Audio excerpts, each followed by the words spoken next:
OTT ప్లాట్ఫామ్లో ఈరోజు release అయిన జోహార్ మూవీ రివ్యూ చెప్దామని చెప్పి మూవీ మొత్తం చూశాను. మూవీ చూసిన తర్వాత ఇప్పుడు నేను చెప్తున్నది రివ్యూ కాదు, నా మనస్సును తాకిన ఆ సినిమా తాలూకు అనుభూతిని మాత్రమే మీతో పంచుకుంటున్నాను. ఈ వీడియోని మీరు చివరి వరకు చూస్తారో లేదో నాకు తెలియదు, అందుకే ముందుగానే చెప్తున్నాను.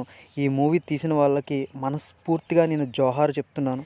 ఇక ఈ మూవీని చూడాలి అని అనుకున్న వాళ్ళకి తప్పకుండా చూడండి. కింద నా టెలిగ్రామ్ ఛానల్ లింక్ ఉంది, అందులో ఈ మూవీని మీకోసం ఫ్రీగా ఇస్తున్నాను.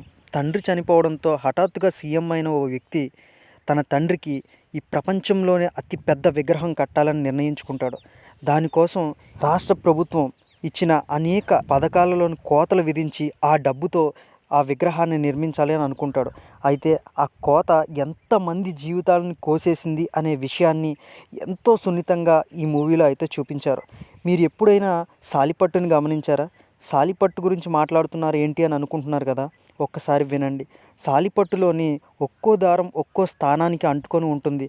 ఆ దారాలన్నీ కలిసి ఓ చోట గుచ్చంలా ఏర్పడతాయి. అది చూడడానికి చాలా అందంగా కనిపిస్తుంది, కానీ ఆ సాలిపట్టును నిర్మించడానికి ఆ సాలిపురుగు చాలా కష్టపడుతుంది. అది ఒక స్థానానికి కాదు, అనేక స్థానాలకి తన తాడుని అంటించి వాటన్నింటినీ ఒక స్థిరమైన గమ్యానికి చేరుస్తుంది. అలాగే ఈ సినిమాలో అనేక కథలు ఉన్నాయి. ఆ కథలన్నీ కలిసి ఓ స్థిరమైన గమ్యానికి చేరుకుంటాయి. ఇలాంటి సినిమాలు తెలుగులో చాలానే వచ్చాయి, లైక్ వేదంలా అనమాట. కానీ వాటన్నింటి ముగింపు ఓ స్థిరమైన గమ్యానికి చేరుకోలేనప్పుడు ఆ సినిమా ప్రేక్షకులకి అంతగా నచ్చదు. కానీ ఈ మూవీ అలా కాదు. ఇందులో చూపించే ప్రతి కథ మీ మనస్సుకి హత్తుకునేలా ఉంటుంది. వాటి తాలూకా ముగింపు అనేది మీకు తెలియకుండానే మీ చేత కంటతడి పెట్టించేలా ఉంటుంది. వేశ్యకు పుట్టిన నేను వేశ్యలా బతకూడదనుకునే ఓ అమ్మాయి జీవితం, తన ప్రేమను దక్కించుకోవాలనుకునే ఒక కుర్రాడు, ఉద్దానం అనే ఓ చోట కిడ్నీ సమస్యతో చనిపోయిన తన భర్తలాగే తన కూతురు కూడా చనిపోకూడదని కాపాడుకోవాలనుకుంటున్న ఓ తల్లి, బ్రిటిష్ వాళ్ళతో పోరాడినా సరే మన దేశ రాజకీయ నాయకులతో పోరాడలేక కొంతమంది చిన్న పిల్లలకి మంచి భవిష్యత్తుని ఇవ్వలేకపోయిన ఓ పెద్ద ఆయన, రోడ్డు పైన సర్కస్ ఆడే ఓ అమ్మాయి, తన పరుగుని ఒలింపిక్స్లో పరిగెట్టాలనుకునే కళని కాలరాసేసిన వైనం, ఇవన్నీ ఈ మూవీలో ఎంతో అందంగా చూపించారు. ప్రతి కథ చూస్తున్నప్పుడు మనమే ఆ కథలో ఉన్నామా, మనకే ఆ సంఘటన జరుగుతున్నా అన్నంత రేంజ్లో ఈ మూవీ అయితే ఉంటుంది.